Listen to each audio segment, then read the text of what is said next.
All this talk about the Big 12 moving east with ACC schools. Are we already neglecting the guys that we just added out west? This is Locked On Big 12.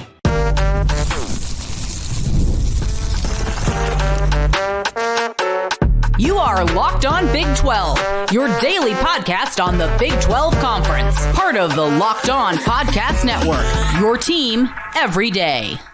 Happy college football week, everybody. I'm Drake Toll from Locked On Big 12. That's JT Wistersill of Locked On Utes. Thank you for making Locked On Big 12 and Locked On Utes your first listen every single day. This is the number one Big 12 podcast in the country, the number one Utah Utes podcast in the nation as well. Today we talk Big 12 neglecting its new westward expansion squads to move out east. We'll also get into Utah having the easiest football schedule literally possibly ever known to man in the Power 4. Definitely the Power 4 because it's brand new. And Pac-12 was soft. Yeah, Utah won the Pac-12 a couple times the last 3 years, but was that conference actually as soft as so many people across the country say it is? If you hit subscribe, by the way, we get to keep our jobs, and that would be very cool. JT, big topic of conversation since Utah got here, or since at least the news broke a year ago, has been, okay, what does the Big 12 do next? Well, what else is there? Does it feel like Utah, Arizona? I'm going to let you speak for that entire, even BYU, I'll let you speak for them, which is shocking, I know. Does it feel like those teams out west are being overlooked already for shinier, newer pieces out east?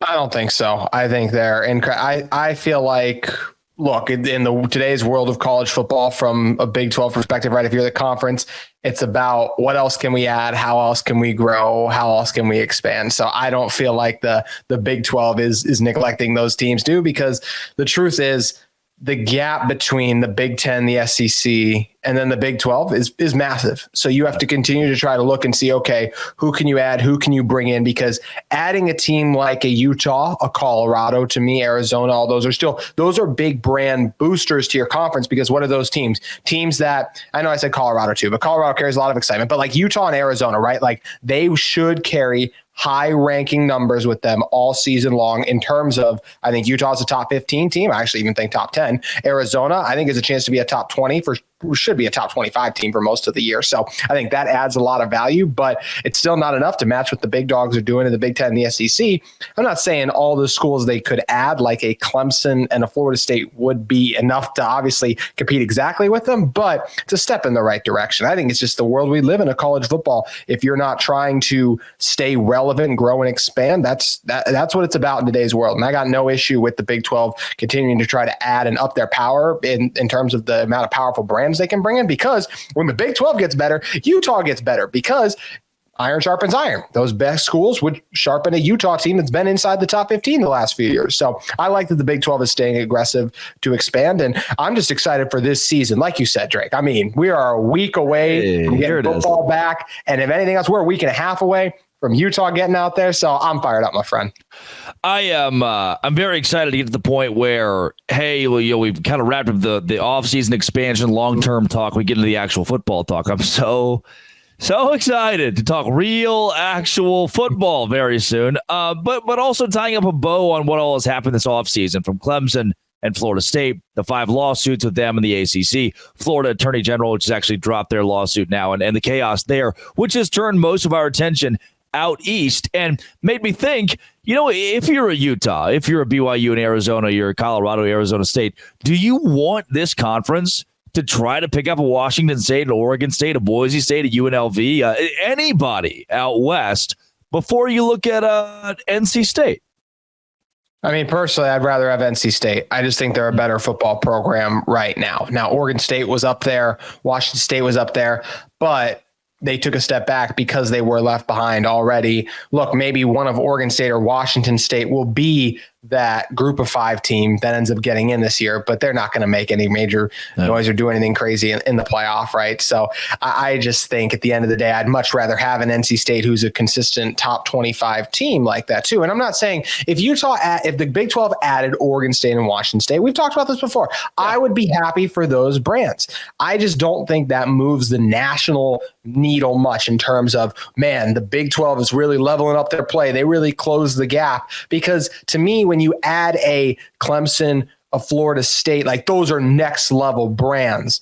NC State, I think, is the next caliber below that. And because Oregon State and Washington State have now taken a step back, I just don't think they bring the same level of excitement. So I don't like that for their fan bases. I wish that never happened to them. And there's intriguing brands. Like, they could eventually rise up and be quality brands. I'm not saying that, but I'd rather have the team that's already there. And that's NC State to me. They're already a strong team. They should be good in the ACC once again this year, versus we just don't know with Oregon State and Washington State how that's going to go. And yes, Oregon State's already restarting with a new coach. I know Washington State still has their guy, but how long is he even going to be there, right? And we saw last year, they started out the season really hot, and then the wheels completely fell off. So how, even if they got there, how would they be? It's the unknown commodity, and just when you're trying to become more popular, raise the level of your conference, how you do that is you add proven brands. And NC State is obviously a more proven brand right now than Oregon State and Washington State are. So that's just how I feel on that. I'd be happy if the Big 12 added them, Oregon State and Washington State, but I don't get the sense that many people would care. And this maybe goes into that Pac-12 bias we can talk about in a little bit here. But expansion can be a good thing sometimes, but if you're expanding just for the sake of expanding, I don't know if that's necessarily always the best thing. But NC State, to me, I would be excited about that, not just because I'm in North Carolina now. Coming up, the Big 12 did a really bad thing. This is Locked On Big 12, part of the Locked On Podcast Network, your team every day. Today's show is brought to you by Ibotta. I have saved money this summer with Ibotta. It's a free app that lets you earn cash back every time you shop. It's summertime, which means barbecue season, which means you're buying all the grilling supplies, and you're buying all the brisket, you're buying all the hot dogs. And right now, you can earn hundreds of dollars on different items, from groceries to beauty supplies to even toys. The average Ibotta user earns $256 per year. That could cover the cost for an entire shopping trip, that flight, or fancy dinner that you're craving. Other apps give you points, don't amount to much. Ibotta, you earn cash back that you can withdraw from your bank account, PayPal, or gift cards. Right now, Ibotta is offering listeners $5 just for trying Ibotta by using the code LOCKEDONMLB when you register. Just go to the App Store or Google Play Store, download the free Ibotta app, start earning cash back, use code LOCKEDONMLB. That's Ibotta, AIBOTTA, in the Google Play or App Store. Use code LOCKEDONMLB. Ibotta today. JT Wistersill of Locked On Utes. Let's start here. There has been a terrible, awful disservice that the Big 12 commissioner has brought down on every single school in the conference not named Utah. And that disservice is the 2024 Utah football schedule. We talked about this as soon as it came out. You were the first host I talked to about this because it was so blatantly insane. And today, it feels maybe even more insane than it did then. Just the ease of what Utah gets. And before we even dive deeply into every matchup or some of these matchups, what is your reaction? Not the reaction when it came out 4 or 5 months ago, but your reaction as of late August going into football season with the shake that Utah got from Brett Yormark and company. I'm incredibly excited because I think Utah has a schedule that sets them up very nicely to make a run, not just at the Big 12 title, but obviously if you win the conference, then you get to go on and compete for a national championship in the college football playoff, which Utah has never gotten to make the playoff before. This schedule absolutely sets up for Utah to do it. They're not the only one in this conference with an easy schedule. I will say, I think Kansas and Kansas State, when you look at when the schedules all came out, 24/7 Sports put out a list of the top 5 easiest schedules. Utah, Kansas, and Kansas State were all listed on there. Big reason for that, they don't have, like, Utah doesn't see Kansas, Kansas State, and vice versa. Kansas and Kansas State don't have to play against Utah too. So yes, this schedule is very kind to Utah. I think there's no way around it, right? I mean, their toughest road game is by far at Oklahoma State. Their second toughest road game, in my opinion, right now is probably at UCF, but there's a lot of new parts with the Knights, right? Like, I like KJ Jefferson. He's not coming off the greatest season. Like, how's that going to go? Transfer quarterbacks don't always work out as much as we all get fired up about our addition and what they were able to do. Like, so we'll see there. And there's a lot of new pieces on that defense as well. So how's that going to gel? Like, but to me, there's just not really a, outside of the game in Stillwater, there's not a super tough road game on Utah's schedule. So they get a massive favor there. They also catch a lot of the teams in the conference that I'm not trying to dump on BYU. BYU's not projected to be great this year. Like, so that's Houston is not projected to be great this year too, right? Utah gets Baylor at home this year, even though I guess that's a non-conference game. So my bad for bringing that one up, but it's still weird to think that's a non-conference game.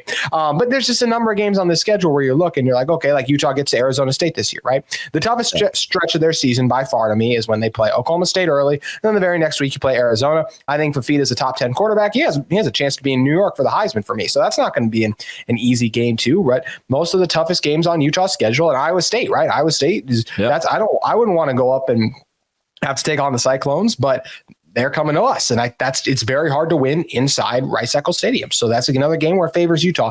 This schedule was a nice gift for Utah from the Big 12. I'm not sure how it worked out or like all the things that factored into it, but it definitely is a schedule that sets Utah up for success. And it reminds me a lot of a schedule they've had in the past in which they nearly made the college football playoff.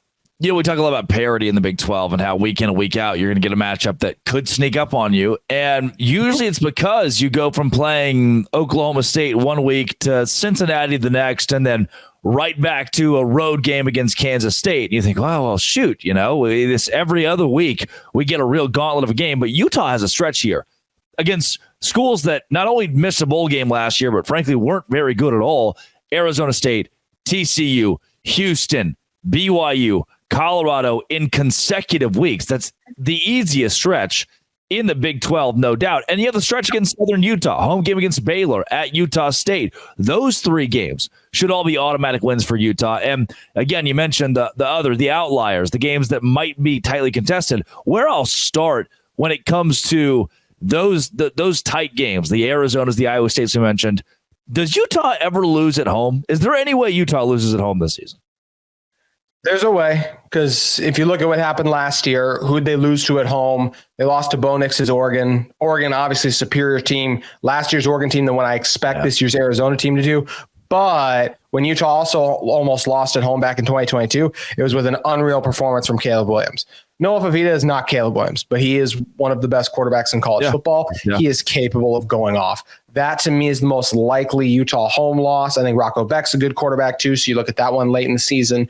Another one where I see a chance at it. But, I mean, just to answer the question, no, this is a Utah team that has only lost one true home game since 2018. That was the one I mentioned to last year's Oregon team in a game in which I think it's fair to mention Cam Rising didn't play it. So they also didn't have their starting quarterback against a top 5 team in the country at the time, because that Oregon team, I think that was before they'd lost to Washington, but either way, a really good team. So Utah should not lose at home. They have a great home field advantage. It's tough to play in that altitude. You see teams will jump out on a lead on Utah, and then they'll often fall behind because it's just tough to keep up that same level of consistency. When you get fatigued, you make mistakes. I mean, look at the way the last year's Florida team, and I know the Swamp is a much different environment, but that first game for Florida, I mean, it was brutal out there. So Utah's very good at home. They don't have a tough home schedule. I would be surprised if they lost a home game this fall.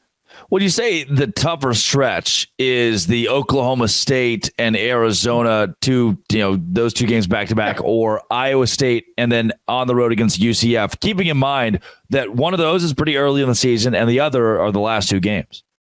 Mm-hmm. Yeah, you're absolutely. Yeah, that's where it's nice that you don't have. You mentioned earlier that stretch where you some teams will play Kansas State, Oklahoma State, and someone else. Which do you think they're tough? Which one's tougher? Based on where they fell, at least. Which of those stretches is? And I say stretch, I mean it's two games. Is it tougher to go Oklahoma State, Arizona back to back, or is it tougher to go Iowa State, UCF back to back? To me, it's Oklahoma State and Arizona because I just think those are better teams. I just don't look by the end of the season, could Iowa State and UCF surprise us? For sure. I don't know if I see both of them surprising us this year, because this is just the nature of the Big 12, right? We're one team's going to have a good year. Not every team can have a good year. So I think one of those two teams will click. One of them will be very disappointing in that stretch too. So I just think earlier in the season, those Oklahoma State and Arizona both ranked inside the top 25. Iowa State, UCF were not, and I think for a reason too. So I do think that Oklahoma State and that Arizona game are the toughest stretch there too. I will give a little bit of, I just want to say this for the end of the season stretch. I do think you can rope in that Colorado game. I know most people would look and be like, there's no way that's crazy, but I'm a big fan of matchups. And I think this Utah secondary should be good this year, but I think Shedeur Sanders is maybe the best quarterback in the country. So if he's having himself a game, if that offensive line is even improved, that game is in Boulder, I could see that being Coach Prime's big win this year with Shedeur Sanders going off. And when Utah's lost games in the Cam Rising era, it's been to great quarterbacks. You look at what really good quarterbacks, right? Mentioned Bo Nix, Anthony Richardson's gotten his number 2, Dorian Thompson-Robinson at UCLA. That was another really good college quarterback. So these are guys usually this Utah team doesn't go on the road and just lose to complete no names, unless it's like at Oregon State, but that was another place where they just don't lose at home very often to me too. So I think that Colorado game is another sneaky one, but even with that game roped in there, I just expect this Utah team to be rolling, and there's so many better. They're better in all the other phases that quarterback, if Shedor's having a game in the secondary, I think for Utah still playing well, shouldn't be a massive issue to me, but definitely one to keep your eye on. But to answer your original question again, to me, Oklahoma State and Arizona are the 2 best teams Utah plays on their schedule. They are in back-to-back weeks. That is the stretch, that little 2-game stand that has me most concerned. Coming up, the Pac-12 sucked, right? This is Locked On Big 12, part of the Locked On Podcast Network, your team every day. Today's show is brought to you by FanDuel. Sometimes, by a miracle that's far above my control, the Texas Rangers will win a baseball game. And it makes me happy when that happens. If you're listening from Utah, who do you root for? You don't want to be a Rockies fan, you know? A couple of California teams out there. You got the Bees in Salt Lake City. Might as well root for the Rangers, and sometimes they win. Right now at FanDuel, they have something a little different for you. Through September 22nd, all FanDuel customers can bet $5 and get a 3-week free trial of an NFL Sunday ticket from YouTube and YouTube TV. That's right. With a YouTube TV base plan, you'll be able to watch every regular season Sunday afternoon out-of-market game. All you need is a Google account and a current form of payment, and you can cancel any time. You've heard us talk a lot about FanDuel. It's America's #1 sports book, and right now you get that kind of offer at FanDuel.com/locked on. To download America's #1 sports book, FanDuel.com/locked on. Visit it today. JT Wister of Locked On Utes. We talk a lot about how Utah has won 2 Pac-12 championships in the last 3 years. We also talk a lot about whether or not the Pac-12 was good at football. There are national pundits and Big 12 homers that would say the Pac-12 just wasn't as good as the ACC, the Big 12, the Big 10, the SEC. If the statement is Utah will not win the Big 12 because it's a step up in football, how do Utah fans react?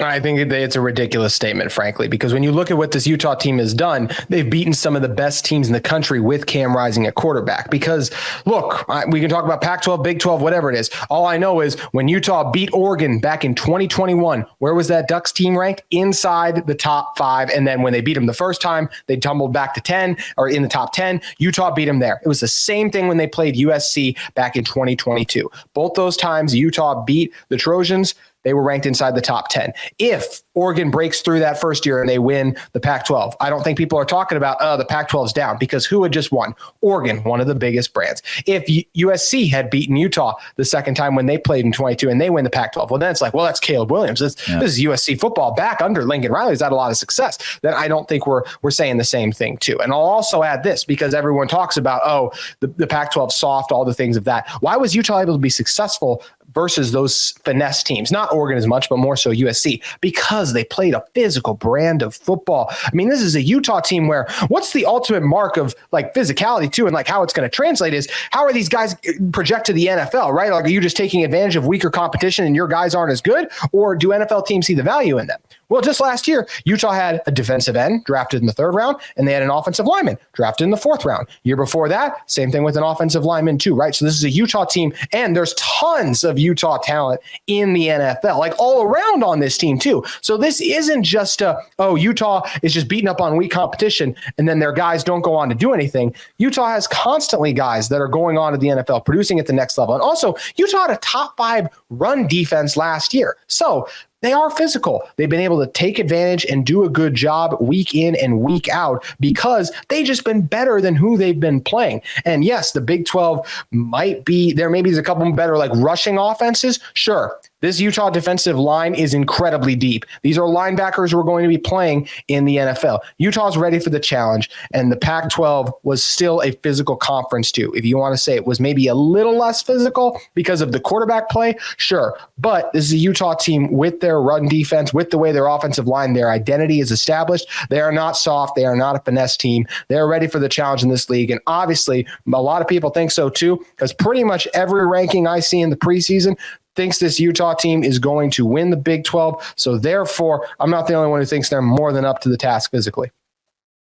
Rocco Beck, Garrett Green, KJ Jefferson are good quarterbacks. Good. They are not Shedeur Sanders. They are not in the caliber of a Jalen Daniels. They're not at a Noah Fafita level. And that's the depth of the Big 12 at the quarterback position this year. There are 9 guys, like DeQuan Finn, MAC Player of the Year, who plays for Baylor now, could be a game-changing guy that wins them 5-6 games and sneaks up on a couple of teams. Is Utah ready for that level of depth at the quarterback position that the Big 12 is going to offer you? And granted, a couple of those names are guys that are coming over from the Pac-12. They're definitely ready. I mean, just last year, Utah had to take on Caleb Williams, Shedeur Sanders, you already mentioned, Bo Nix, and Michael Penix. So, and especially Nix, Penix, like literally all of those guys, like where did Nix go? 12th or whatever, like all top 15 picks, the 3 guys I mentioned, and then Shedeur will be one this year too. I think Shedeur is the best, and Fafita is the other one, right? And yeah, Fafita ended up, and he beat Utah, like credit to him like that too, but Utah's used to facing guys like that, and Utah, they had so many injuries, and they gave me in particular, like they had injuries last year, and then look at the Arizona game, you literally see their 3 best defenders were out. Arizona still probably beats Utah that game if those defenders play, but like to act like Utah can't hang with and they won't be fine. And also like the difference in being home in a way, we see it every year in college football where Utah gets that Arizona team at home, and that Arizona team, what are they going to do? Take a step back because they don't have all the talent that they had last year, with a lot of those guys either leaving for the NFL, and then the rest of them ended up transferring out too. So this is a Utah team that's used to facing off against some of the best quarterbacks in college football. They are ready for the challenge that comes in the Big 12. And as I mentioned, too, the only game I look at where I'm like, ooh, this is going to be tough for Utah in terms of that quarterback matchup to me is the Shedeur Sanders one, because I think he's the best quarterback they're going to play on their schedule. That's a road game, too. Obviously, Oklahoma State is good. Alan Bowman isn't anywhere near the caliber of the quarterbacks that we've discussed so far, in my opinion. So, yes, Rocco Beck, solid. KJ Jefferson, too. But in Beck's case, Utah gets him at home. And in Jefferson's case, I think this Utah team is ready to take on a quarterback of his talents because, simply put, they've just played better quarterbacks several times. These guys, and I didn't mention Anthony Richardson. This defense took on Anthony Richardson a few years ago, too. Now, he beat up on him, but also that was, I think, a lot had to do with the Florida climate and Utah not being ready for that, because that was Utah's worst tackling performance I've ever seen. So worst tackling performance I've ever seen. That makes it an outlier. What's the common trait in that? Well, it was in Florida, and those guys are not used to playing in Florida. Just like last year's Florida team comes out to Salt Lake City, and they look abysmal. When Utah travels out to Florida this year, that will be all the way in late November, where the humidity like that will not be as much of a factor. And no offense, KJ Jefferson, he's not Anthony Richardson. So I think Utah is more than ready for the quarterbacks they're going to be facing off against this fall. If someone points last year at the Northwestern game and says, we're all picking Utah number 1 in the conference. They lost to Northwestern in a bowl game, who went through just a wild college football season themselves. And Utah put up 7 points. What's the rebuttal to that? I just don't care about bowl games. That's the thing. And I'm not talking about like my perspective. I'm talking about when we are talking about a successful brand in the sport right now, I think bowl success does not matter at all because of who opts out, because of who leaves, because of everything that happened. Utah's top wide receiver didn't play in that game. Utah had 2 offensive linemen, if I'm correct, not playing that game too. They had both of their NFL safeties who were drafted inside the top 5 rounds depart for the draft. So literally Utah, for having good players, being good defensively, finishing the regular season 8-4 despite all those injuries, had several guys miss the bowl game too, even in an already injury-riddled season. I just don't think you can look at a bowl game as an indicator for success, because also if we look at that bowl game, like we're doing right now, Utah's going to have a new quarterback in. Utah will have, their top 3 pass catchers will probably be entirely different, and they're also proven commodities, right? Damian Alford averaged 19 yards a catch last year, over 600 yards at Syracuse. Dorian Singer, over 1,000-yard receiver. Brant Kuithe said 2 separate seasons, over 600 yards receiving as well. So all those guys completely different. Mekhi Bernard came back in the bowl game. That was his first game back coming off an injury that he'd missed pretty much the entire season. So now he's going to be back and fresh for this year. You also look at that offensive line that will be revamped instead instead of having makeshift guys who haven't started all season, then getting thrown out there because you have a couple other dudes who opted out and you're trying to patch it together too. And the Utah defense, same thing, where you had a lot of those guys getting their first opportunity and start. We're not talking about, is this Utah defense the very first game going to look better than Northwestern? I mean, I think they'll look pretty good because they're going against Southern Utah, but this is a group that is settled in. Utah has 2 Pac-12 championships in the last few seasons. Utah, even last year, an injury-riddled season, went 8-4, because that is the version of Utah that we've seen when their guys are playing in the regular season. I just don't think we can take bowl game success into consideration too much, especially for a team like Utah, because it's not the same team that was there in the regular season when you look at the losses that are there. I'm not saying that bowl games don't completely matter, but I think when you're projecting Utah's success, like, and being like, well, they lost in the bowl game. Well, if you look at how different the roster is going to be, that to me is just not a good indicator. And once again, Utah's picked to win the Big 12. So that bowl loss to Northwestern and Las Vegas obviously doesn't haunt them too much. JT Wister, so Locked On Utes. Well done. Always fun, Drake. Appreciate it. Anybody who's wondering that out there about the bowl game, they're not wondering anymore. You told you ate no crumbs, as the kids say. I had some demons to exercise, so I appreciate you letting me get those out late tonight. If you are a Locked On Big 12 listener, follow JT Wistersill on social media and follow and subscribe to Locked On Utes. And thank you for making these 2 shows your first listen every single day. Come back tomorrow, even more football. And the Big 12 preview is out as well, as we bring you the around the conference, around the horn. JT, you weren't there, but I represented Utah, and I represented them well around the horn across the Big 12 preview for 2024. This has been and always will be Locked On.